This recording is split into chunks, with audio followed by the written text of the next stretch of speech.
So hello everyone, welcome to Drishti academy. Hindi special की series में हम कारकों को पढ़ रहे थे। पिछले वीडियो में हमने पढ़ा था कि कारक किसे कहते हैं और इसके भेद कितने हैं, जिनमें से हमने 3 कारक को कंप्लीट भी कर लिया था, कर्ता कारक, कर्म कारक और करण कारक को। बचे हुए कारकों को हम आज के वीडियो में कंप्लीट कर लेंगे और आपका कारक फिनिश हो जाएगा। तो वीडियो अच्छा लगे तो वीडियो को लाइक ज़रूर करना और चैनल को सब्सक्राइब करके बेल आइकन को भी प्रेस कर लेना ताकि आप कोई भी वीडियो मिस ना कर सकें। तो चलिए देख लेते हैं हम बचे हुए कारकों को। तो अगर हम पहले बात करें संप्रदान कारक की, तो संप्रदान कारक क्या है, इसमें के लिए और सात कारक चिन्ह का प्रयोग होता है और इसमें चतुर्थ विभक्ति होती है। ठीक है, आपको याद रखना है कि कारक देकर आपको से कारक चिन्ह पूछ लेगा और कारक चिन्ह देकर आपसे कारक पूछ लेगा या विभक्ति देकर भी आपसे कारक पूछ लेगा। ठीक है, तो संप्रदान कारक को पहचानने की क्या कंडीशंस हैं ये देख लेते हैं हम। पहली क्या है कि जिसके लिए कार्य किया जाए उसमें संप्रदान कारक होता है। ठीक है, जिसके लिए कार्य किया जाए उसमें संप्रदान कारक होता है। जैसे राम ने रावण को सीता के लिए मारा, तो यहाँ पर जो कार्य है वो किसके लिए हुआ है, सीता के लिए हुआ है। तो आपसे पूछ लेगा कि राम ने रावण को सीता के लिए मारा, बताइए वाक्य में कौन सा कारक है। तो कौन सा कारक होगा, संप्रदान कारक। क्यों? क्योंकि क्या कंडीशन है, जिसके लिए कार्य किया जाए उसमें संप्रदान कारक होता है। दूसरी कंडीशन क्या है कि यदि कोई वस्तु किसी को दान, भेंट, उपहार, भीख या मदद के रूप में दी जाती है तो उस वस्तु में भी संप्रदान कारक होता है। क्या है कि यदि कोई वस्तु किसी को दान, भेंट, उपहार, भीख या मदद के रूप में दी जाती है और उसके बदले में वो कुछ भी ना ले, तो उसमें क्या होगा, संप्रदान कारक होगा। जाहिर सी बात है, जब आप किसी को दान दोगे या भेंट दोगे या उपहार दोगे तो उसके बदले में तो कुछ आप लोगे नहीं। ठीक है, वरना फिर तो वो दान ही नहीं कहलाएगा, ना उपहार। तो जैसे कि मोहन ने ब्राह्मण को गाय दान में दी, तो क्या है, अगर आप यहाँ पर देखेंगे तो को परसर्ग लगा है, यानी को कारक चिन्ह लगा है, तो आप यहाँ पर लगा देंगे कर्म कारक। लेकिन नहीं लगाना है, आपको क्या याद रखना है कि जो कार्य है वो किसके लिए हुआ है, यहाँ पर ब्राह्मण के लिए हुआ है। और अभी हमने दूसरी ट्रिक क्या पढ़ी थी कि यदि कोई वस्तु किसी को दान, भेंट, उपहार या भीख के रूप में दी जाती है तो वहां पर भी संप्रदान कारक हो जाता है। तो यहाँ पर जो गाय है वो ब्राह्मण को कैसे दी गई है, दान में दी गई है।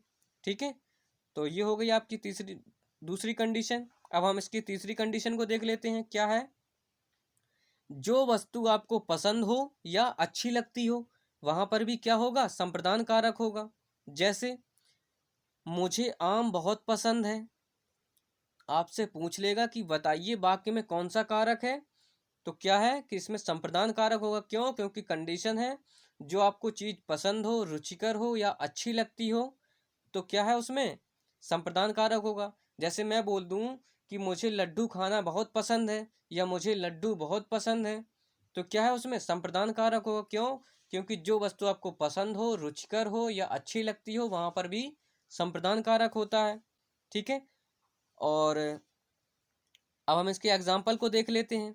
तो पहला तो आपको आ गया है समझ में कि राम ने रावण को सीता के लिए मारा, तो यहाँ पर कार्य किसके लिए हुआ है, सीता के लिए हुआ है। ठीक है, दूसरा क्या है कि हनुमान जी लक्ष्मण जी को बचाने के लिए संजीवनी बूटी लाए। ठीक है, या हनुमान जी लक्ष्मण जी के लिए संजीवनी बूटी लाए, तो यहाँ पर कार्य जो है वो किसके लिए हुआ है, लक्ष्मण जी के लिए हुआ है। ठीक है, और अगला एग्जाम्पल क्या है, ये भी आप देख चुके हैं कि मोहन ने ब्राह्मण को गाय दान में दी, तो जहाँ पर कार्य जो है वो दान के रूप में हुआ है, भेंट के रूप में, उपहार के रूप में या मदद के रूप में हुआ है, तो वहां पर भी संप्रदान कारक होगा। ठीक है, अब अगला क्या है कि नेताजी ने गरीबों को कंबल बांटे, तो जो नेताजी ने हैं उनने गरीबों को कंबल कैसे दिए, दान में दिए, उपहार में दिए या मदद के रूप में दिए। ठीक है, तो उसमें भी क्या होगा, संप्रदान कारक। अब इसके बदले में तो वो कुछ ले नहीं रहे हैं, और ऐसा भी नहीं है कि लड़ाई हो जाए तो पता चले नेताजी कंबल वापस ले लें, ऐसा भी नहीं होता है। तो क्या है इसमें संप्रदान कारक होता है। कंडीशन आपको याद रखनी है कि यदि कोई वस्तु किसी को दान के रूप में, भेंट के रूप में, उपहार के रूप में या मदद के रूप में या भीख के रूप में दी जाती है और उसके बदले में कुछ ना लिया जाए तो वहां पर संप्रदान कारक होता है। ठीक है, इसी तरह क्या है, भारत ने श्रीलंका को आर्थिक मदद दी। ठीक है, तो जो भारत है इसने श्रीलंका को क्या करी, मदद दी। ठीक है, कैसी मदद दी, आर्थिक मदद दी।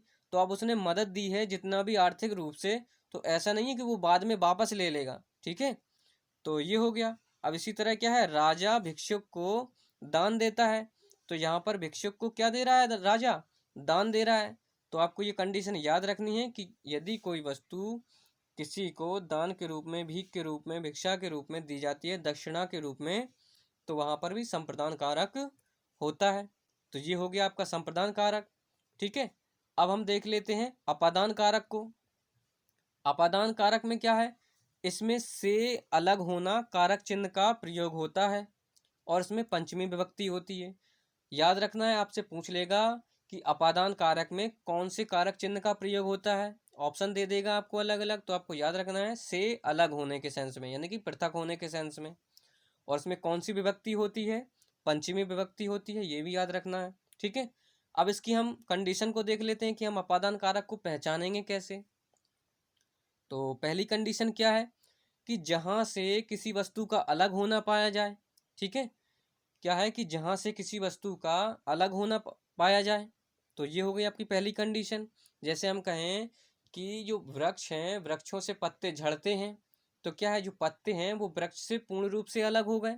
ठीक है, तो उसमें भी क्या हो जाएगा, आपका अपादान कारक हो जाएगा।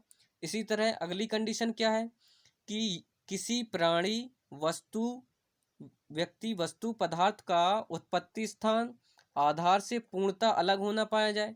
यानी कि यदि कोई प्राणी है, वस्तु है, व्यक्ति है या कोई पदार्थ है, वो अपने उत्पत्ति स्थान या अपने आधार से पूर्णतः अलग हो जाए या ऐसा प्रतीत होता है, तो वहां पर अपादान कारक होगा। ठीक है, अब तीसरी कंडीशन क्या है कि जिससे भय लगता हो, डर लगता हो।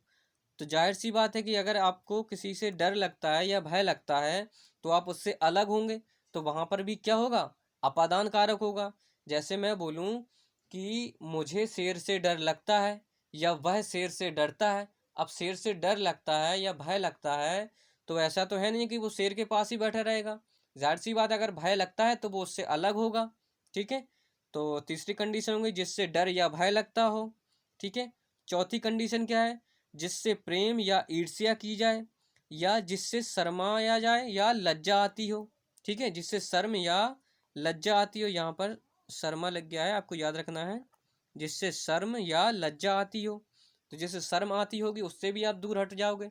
जैसे कि जो जो घर में जब मेहमान आते हैं तो जो छोटे बच्चे होते हैं वो शर्माते हैं और वो उनके पास भी नहीं आते हैं ना, अलग कमरे में जाकर छुप जाते हैं। तो आपको याद रखनी है, वहां पर भी क्या होगा, अपादान कारक होगा।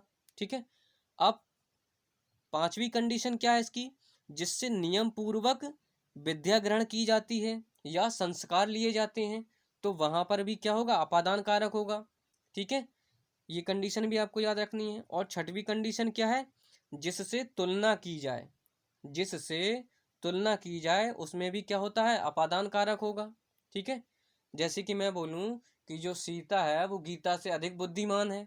ठीक है, या मोहन सोहन से तेज दौड़ता है। ठीक है, तो ये क्या हो गया, तुलना हो गई। तो आपको सारी कंडीशन याद रखनी है।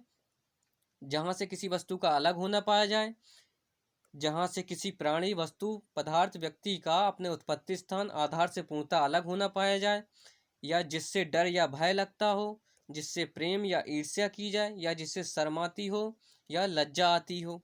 ठीक है, और पांचवी क्या है, जिससे नियम पूर्वक विद्या ग्रहण की जाती है। और छठवीं क्या है, जिससे तुलना की जाए। अब अगर हम इसके एग्जाम्पल की बात करें तो क्या है, देख लेते हैं हम। पहला क्या है कि वृक्षों से पत्ते झड़ते हैं। ठीक है, तो क्या है, पत्ते जो हैं वृक्ष से पूर्णतः अलग हो जा रहे हैं। तो जो पत्ते हैं उनका उत्पत्ति स्थान, आधार क्या है, पेड़ है, पेड़ की डाली है। तो पत्ते जो हैं वो पूर्ण रूप से अलग हो गए, तो उसमें क्या हो जाएगा, आपका अपादान कारक हो जाएगा। ठीक है, अब इसी तरह क्या है, गंगा हिमालय से निकलती है। तो जो गंगा है, गंगा की जो धारा थी वो हिमालय से पूर्णतः अलग हो गई। ठीक है, और कहाँ पर जाकर मिल रही है, समुद्र में जाकर मिलती जा रही है। तो उसमें भी क्या होगा, आपसे पूछ लेगा कि बताइए वाक्य में कौन सा कारक है, तो याद रखना है कौन सा होगा, अपादान कारक हो जाएगा। ठीक है, अब तीसरा एग्जाम्पल क्या है, चूहा बिल से बाहर निकला। तो चूहा जो है उसका उत्पत्ति स्थान आधार जो है वो क्या है, बिल है। तो बिल से वो पूर्णतः बाहर निकल आया, यानी कि वो अपने बिल से अलग हो गया, तो वहां पर भी क्या होगा, आपका अपादान कारक होगा।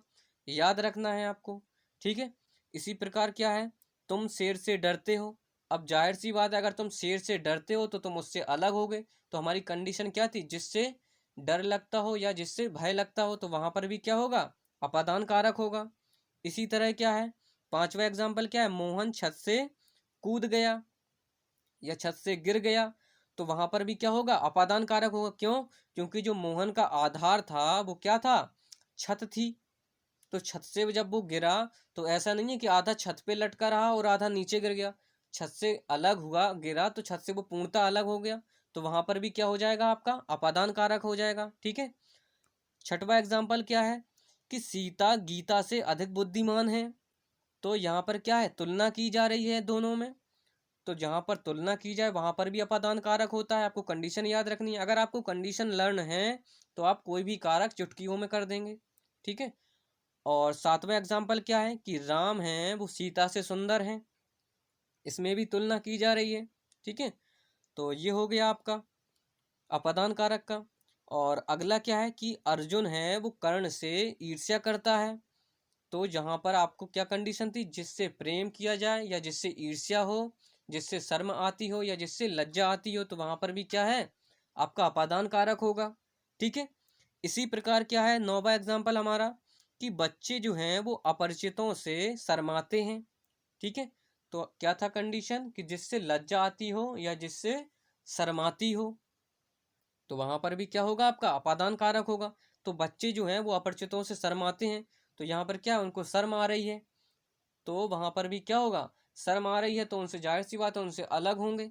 तो वहां पर अलग होना पाया जा रहा है, तो जहां पर अलग होना पाया जाए वहां पर आपका क्या होगा, अपादान कारक होगा, ठीक है। तो ये हो गए आपके अपादान कारक। अब नेक्स्ट देख लेते हैं हम संबंध कारक को।